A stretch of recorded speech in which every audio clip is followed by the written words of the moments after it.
ideas, universals. These misdescriptions have already been compared. Part 2, pH. I, sex, me. Descartes held, with some flashes of inconsistency arising from the subjectiva, the subjectivist principle as to the datum. But he also held that this mitigation of the subjectivist principle enables us, within experience, to include a sound argument for the existence of God, and then a sound argument for the general veritable character of assumptions 240 as to the external world which somehow arise in the process. According to the philosophy of organism, it is only by the introduction of covert inconsistencies into the subjectivist principle, that there can be any escape from what Santayana calls solipsism of the subject.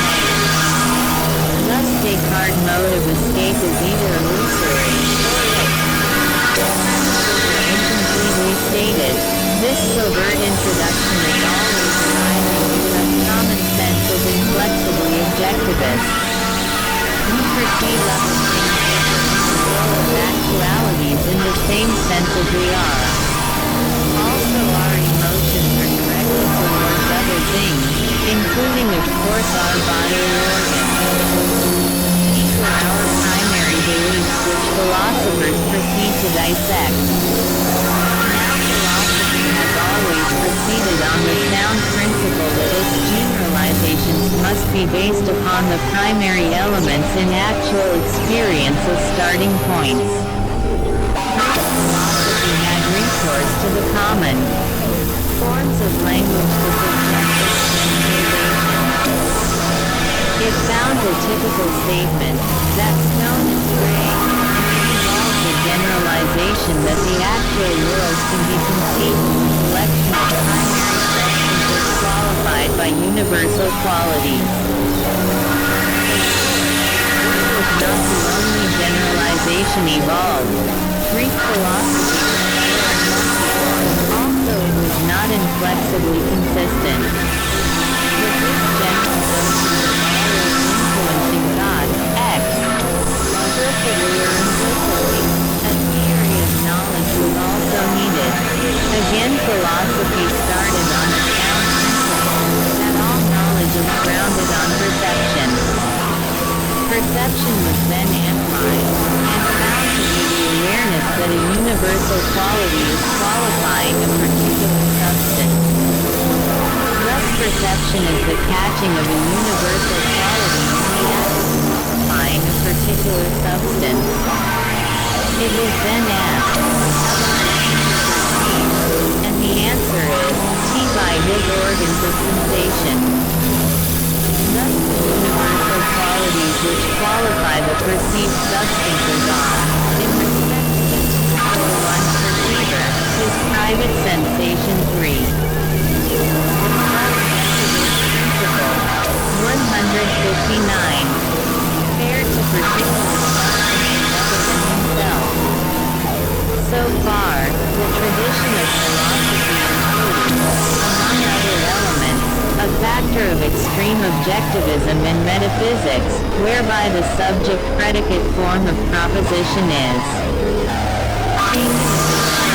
fundamental metaphysical truth. Descartes modified traditional philosophy. He increased the metaphysical emphasis on the substance the actual things required nothing of themselves in order to exist, and were to be thought of in terms of their qualities, some of them essential attributes, and others accidental modes. He also laid down the principle that those substances which are the subjects enjoying conscious experience provide the primary data for philosophy, namely, themselves as in the enjoyment of such experience. This is the famous subjectivist bias which entered into modern philosophy through Descartes. In this doctrine Descartes undoubtedly the age of Plato and Aristotle. Our discussion directly traversed the notion that the purposes Theon, this stone is gray, expresses a primary form of known fact from which metaphysics start its generalization. If we are to go back to the subjective and the type of primary starting point is my perception of this stone. Primitive men were not metaphysicians, nor were they interested in the expression of concrete experience. Their language merely expressed simple abstractions, such as grayness of the stone. Never visited America, Descartes missed the full sweep of his own discovery, and he and his successors, Locke and Hume, continued to construe the functioning, subjective enjoyment of experience according to the substance-quality category. If the enjoyment of experience be the constitutive subjective fact, lost all claim to any fundamental character in metaphysics. To proceed at once to the consistent exponent of the method which, under 42J universal quality to function as qualifying the mind, by way of explanation of its perceptive enjoyment. Now as we scan, my perception of this stone is gray, in order to find a universal, the only available candidate is grayness. Accordingly for Hume, grayness, sensation qualifying the mind, is a fundamental type of fact for metaphysics. The result is Hume's simple impressions of sensation, the starting point of his philosophy. But this is an entire the perceiving mind is not gray, and so gray is now made to from the original fact, my perception of Hume extracts, awareness of sensation of grayness, and the ultimate datum in this element of experience. Started the objective actuality of the stone image in his search for a universal quality. This objective actuality is Descartes' subjective. Hume's search was undertaken in obedience to a metaphysical principle which had lost all claim to validity if the Cartesian discovery be accepted. He is then constant with sensation of grayness, which is just as much a particular as the original stone image. He is aware of 160 discussions and applications. On the grayness. What he has done is to assert arbitrarily the subjective sensationalist principles as applying to the datum for experience, this sensation of grayness has no reference to any other Hume thus applies to the experiencing subject requires no other actual entity in order to exist. The fact that finally Hume criticizes the Cartesian notion of myth does not alter the other fact that the antecedent arguments presuppose that notion. It is to be noted that we analyze the sensation in terms of 18 universal and of its realization in the For example, to take the first example, in his treatise begins of such analysis, we find, red, sweet, bitter. Thus Hume describes, I am, expressions of sensation, in the exact terms in which the philosophy describes for three conceptual feelings. They and are not feelings of other particular existence exemplifying universals. Hume admits this identification, and can find no distinction except in force and vivacity. He writes, "The first circumstance that strikes my eye is the great resemblance between our impressions and ideas in every particular except their degree of force and vivacity." In contrast to you, the philosophy of organism keeps, this stone is gray, and the datum for the experience in question. It is, in fact, the objective datum of a certain physical feeling, belonging to a derivative impression. So this doctrine fully accepts Descartes' discovery that subjective experiencing is the primary metaphysical situation presented to metaphysics for analysis. This doctrine is a reformed subjective principle he mentioned earlier in this chapter. Accordingly, the notion, "this stone is gray," is a derivative abstraction, necessary indeed as an element in the description of the fundamental experiential feeling, the metaphysical starting point. This derivative abstraction is called an objectification. The justification for this procedure is, first, common sense, and, secondly, the avoidance of the difficulties of subjectivist and sensationalist principles of modern philosophy. Discovery on the side of subjectivism requires balancing principle as to the datum for experience. Also, with the advent of Cartesian subjectivism, the category has lost all claim to metaphysical primacy, and, with qualities, we can reject the notion of individual substances, qualities and sensations.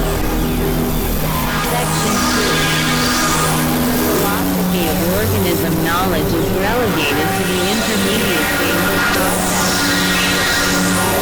Cognizance belongs to the genus of subjective forms which are admitted, or 244, not admitted, to the function of absorbing the content into the subjectivity of satisfaction.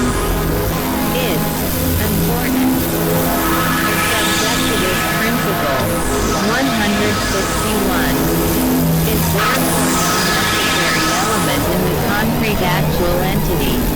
In the case of any one such entity, it may merely constitute an instance of what Locke terms a capacity.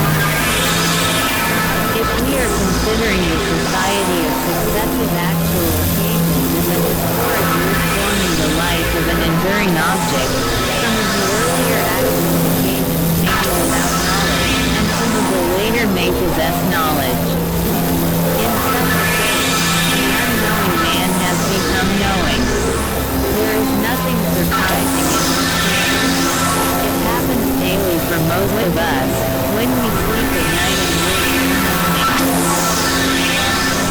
Every actual entity has the capacity to knowledge.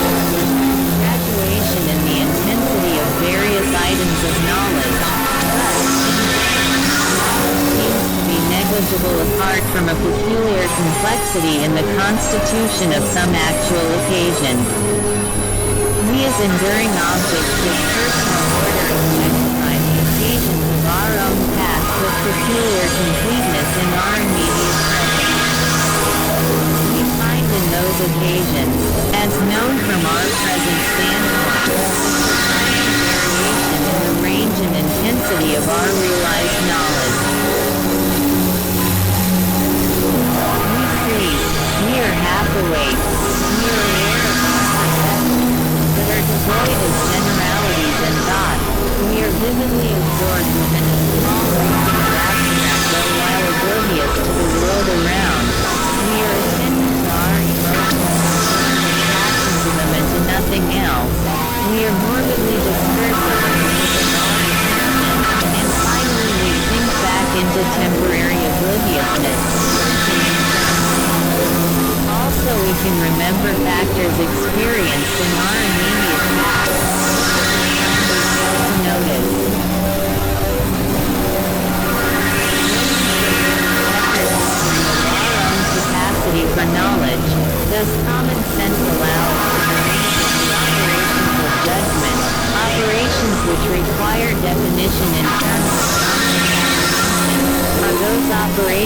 which are foundational in existence within R245, an essential attribute for an actual entity, or is the final culmination whereby unity of experience is attained.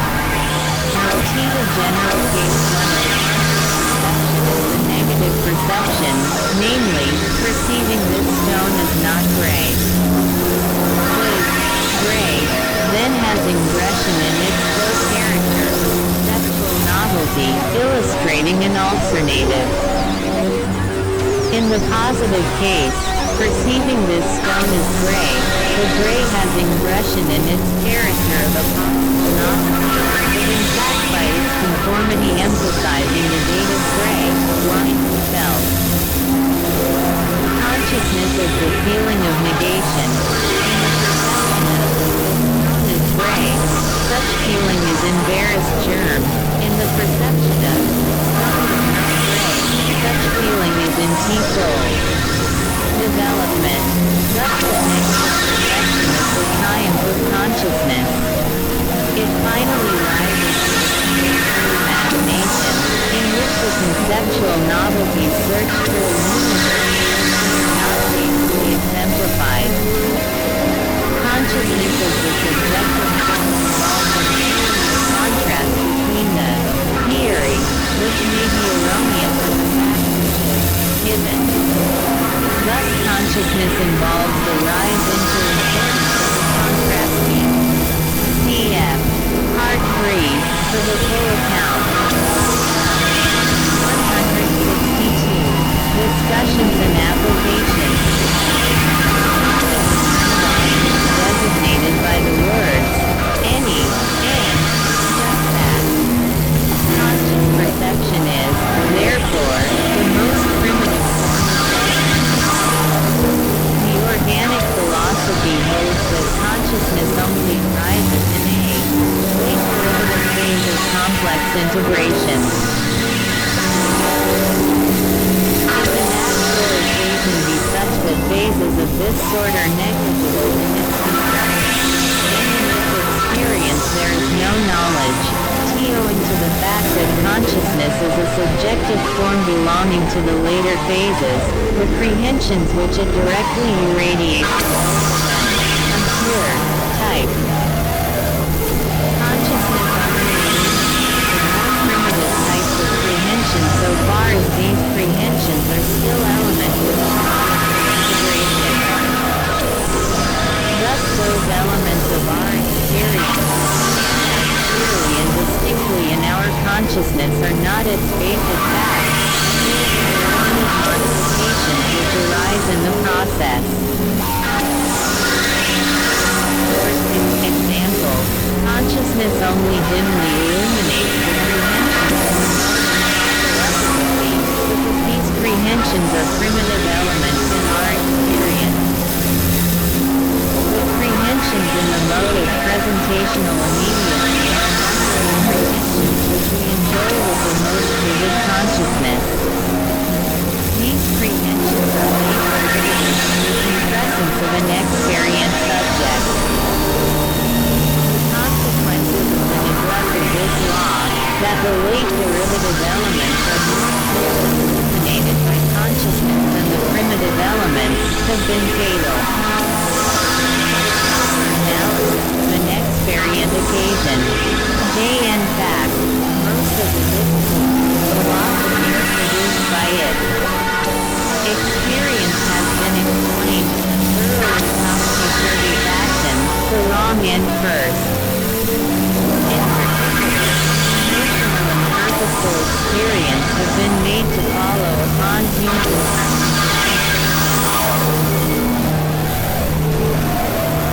To sum up,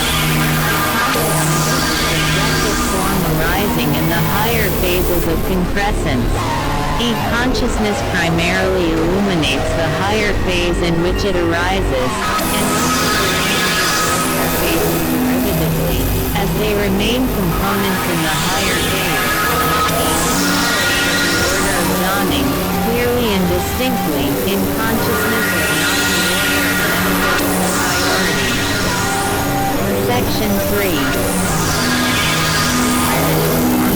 Physical experience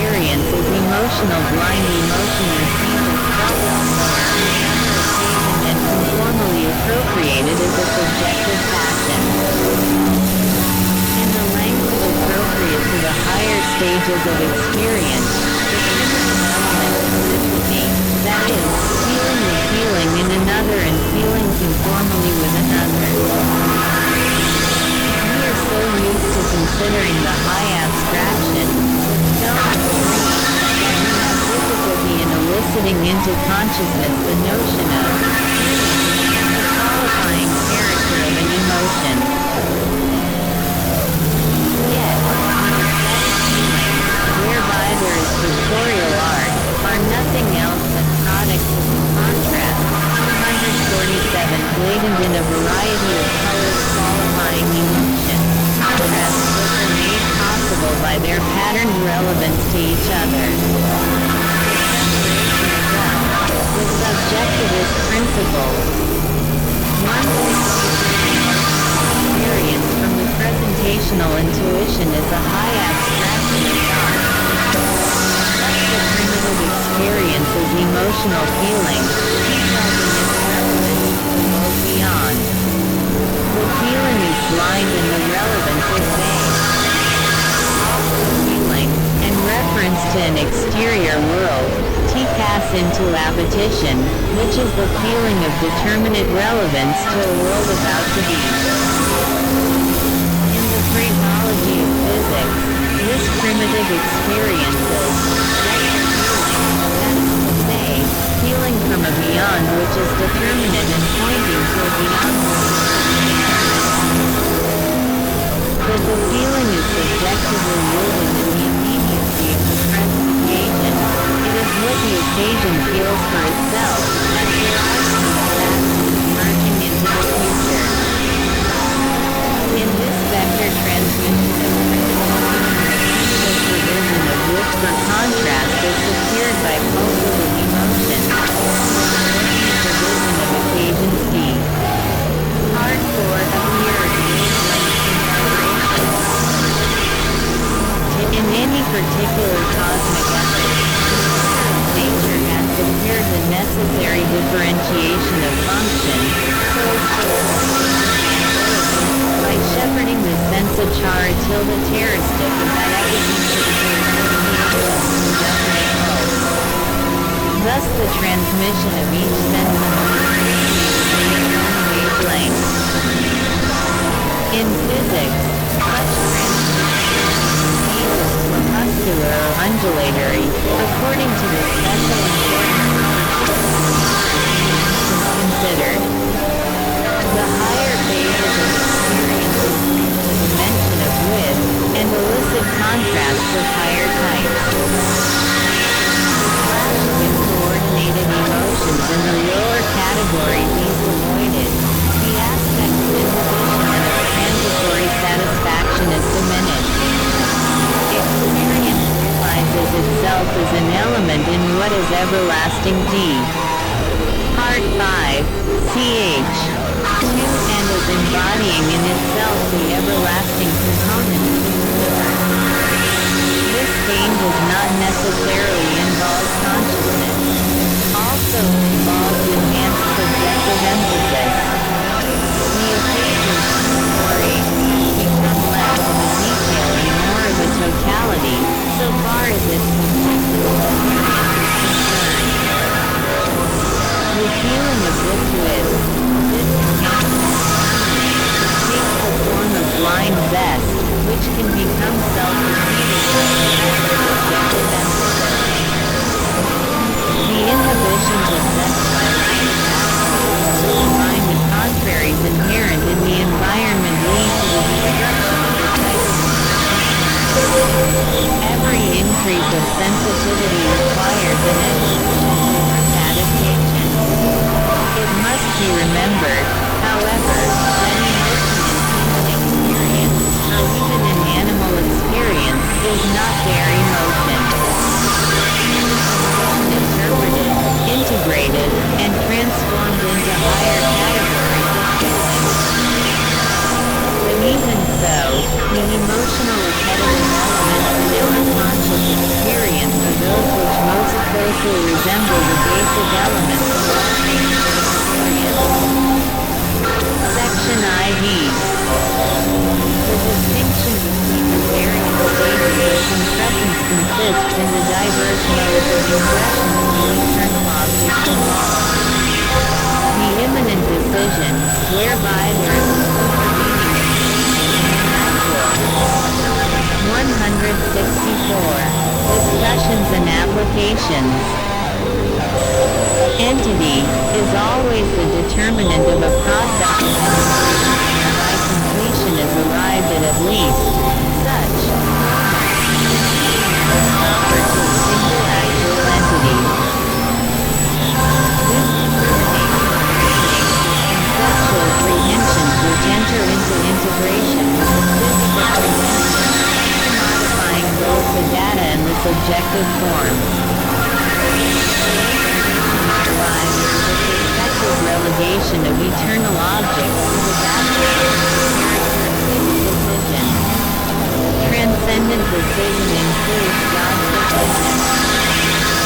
The actual entity in virtue of which the entire multiplicity of eternal objects obtains its graded relevance to each stage of concrescence. Apart from God, there could be no relevance. Novelty. Whatever arises after an entity from God's decision arises first conceptually and is transmitted into the physical world. Cf. Part 3. In transcendent decision, there is transi 249 Tion immediately of the present, and in imminent decision, there is a process of action that is in the integration of feelings. And this process of creativity, universal throughout actuality, is characterized by the datum from the past, and it meets this dead datum universalized into a creativity by the vivifying novelty of subjective form selected from the multiplicity of potentialities. In the process, the old meets the new, and this meeting constitutes the satisfaction of an immediate particular individual. Objects in any one of their modes of subjective ingression are. In the guise of subjective novelty meeting the objective something. This word, feeling, is a mere technical to suggest that functioning through which the contrascent actuality of will make it its own. There are three successive phases of feeling, namely, a phase of conformal feeling, one of conceptual feeling, and one of comparative feeling, including propositional feelings in this last species. In the conformal feeling reproduces what is felt. Some confirmation is necessary in the case of the vector transition, whereby the past is synthesized with the present. The one eternal object in its two-way function, as a determinant of the datum and as a determinant of the subjective form, is thus relational. In this sense, the solidarity of the universe is based on the relational functioning of its object. The two latted phases can be put together as this. An eternal object when it has ingression is justifying the actual world, so as to present a datum of convention, its functioning, natively.